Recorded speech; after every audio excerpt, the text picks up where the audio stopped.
Chers auditeurs de Radio Présence, bonjour. Nous nous retrouvons pour cette semaine à nouveau dans la chronique verte de Benoît Guillard.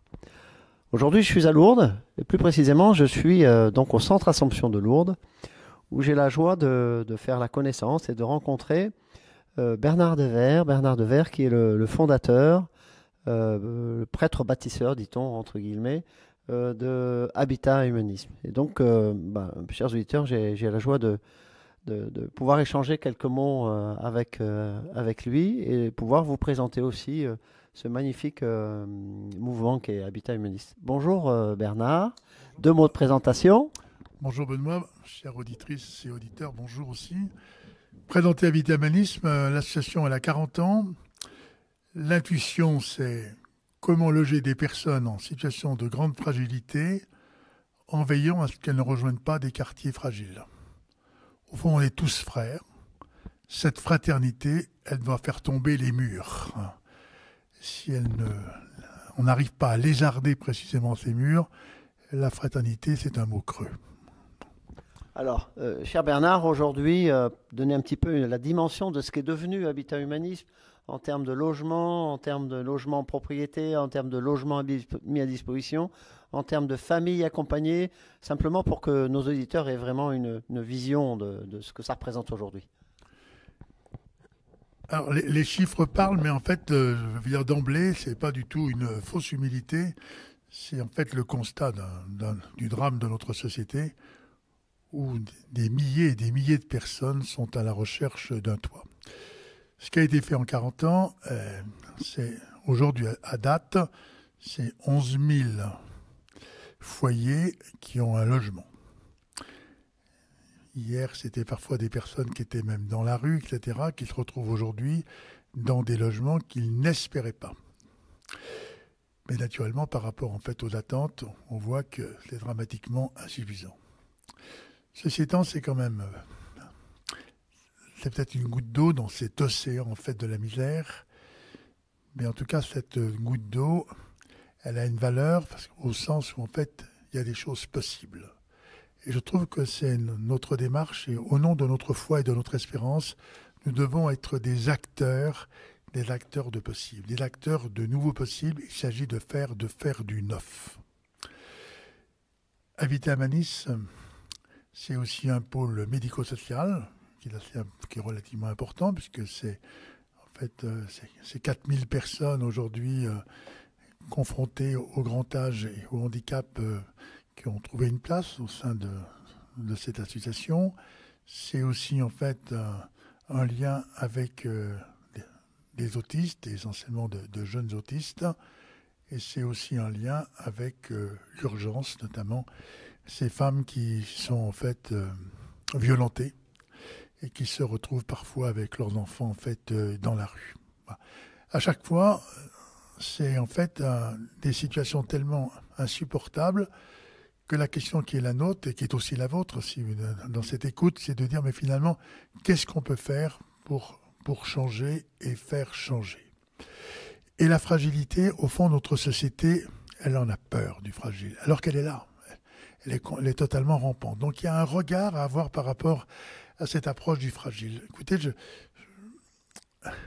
Benoît m'interviewe et je vais prendre de mémoire en fait ce mot d'un poète, de Jean-Luc Grasset. La fragilité du monde est si grande que Dieu marche pieds nus pour ne point le briser. Et lorsque je m'aperçois que Dieu est venu, et Dieu vient aussi à partir de chacun d'entre nous, voici que je m'étonne de tant de clarté après son passage.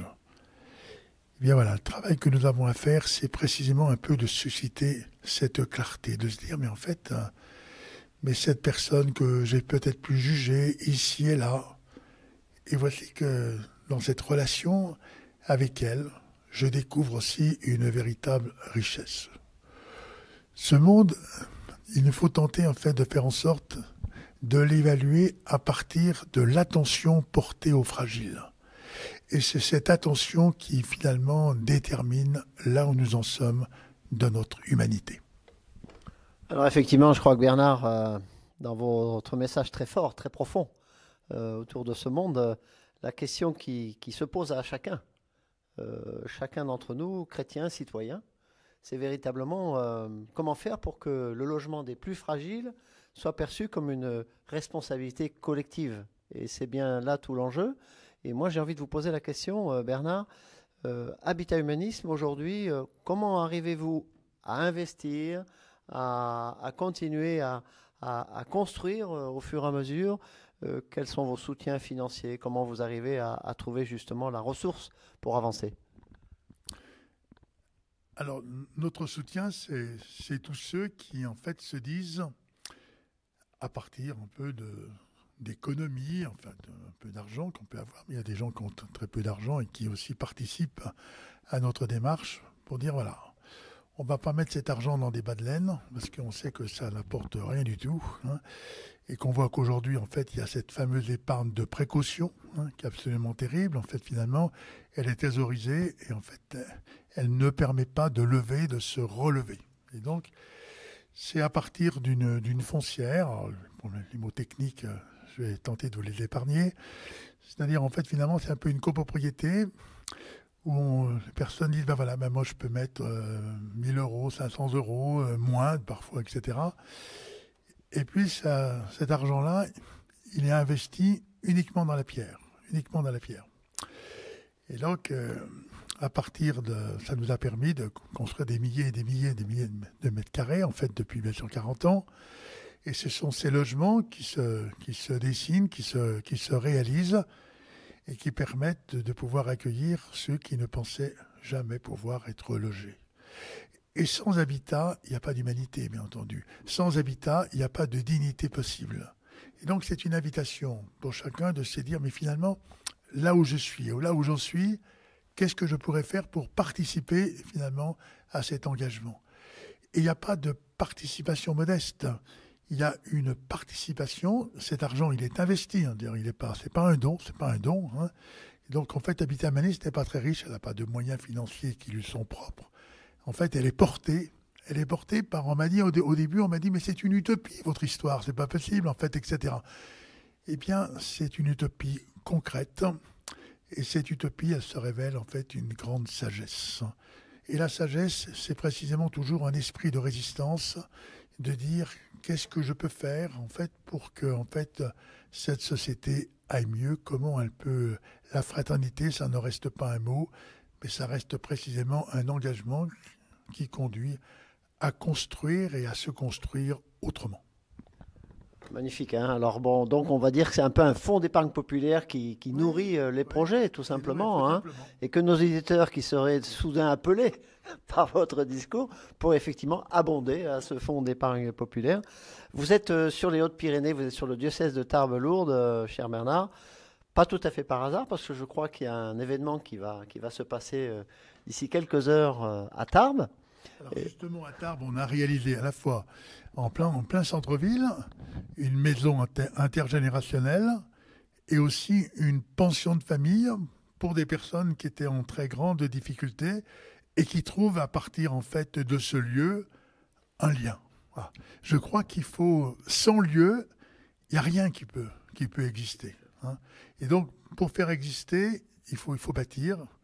Et c'est bâtir, bien sûr, avec de l'argent, c'est bâtir, naturellement, avec tous les acteurs de l'acte de construction. Mais c'est aussi bâtir parce qu'il y a des hommes et des femmes qui disent « Mais moi, je veux donner un peu de mon temps pour pouvoir rencontrer. » Au fond, là aussi, construire des liens. Et quand on construit des liens ainsi, en fait, finalement, on n'est plus dans l'ordre du jugement. On est dans l'ordre, parfois, de l'étonnement. Mais d'étonnement en étonnement, un jour, on découvre aussi qu'il y a quelques raisons de s'émerveiller. Alors, cher Bernard, ça va être un peu la dernière question, hein. Nous sommes à Lourdes. Nous sommes à Lourdes où, bien évidemment, devant cette grotte de Lourdes, beaucoup de pèlerins cabossés, brisés, viennent implorer Marie.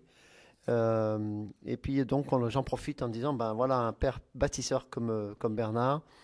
Quel message de joie et d'espérance il peut nous donner aujourd'hui?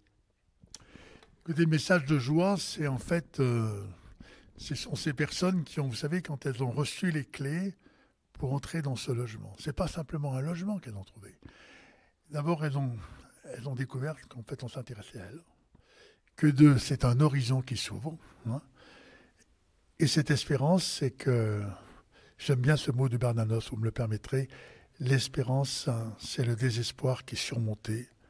Il nous appartient les uns et les autres, précisément, de nous élever et de faire relever, en fait, à partir de projets qui permettent à ce monde de se dire, en fait, ce monde, il est bien meilleur que nous le pensons. Et en tout cas, nous allons à veiller à le rendre possible. Et à ce possible, nous sommes les uns et les autres appelés. Magnifique conclusion pour cette interview. Merci, cher Bernard, de nous avoir donné un petit peu de votre temps et au plaisir de vous retrouver à Lourdes. Au revoir.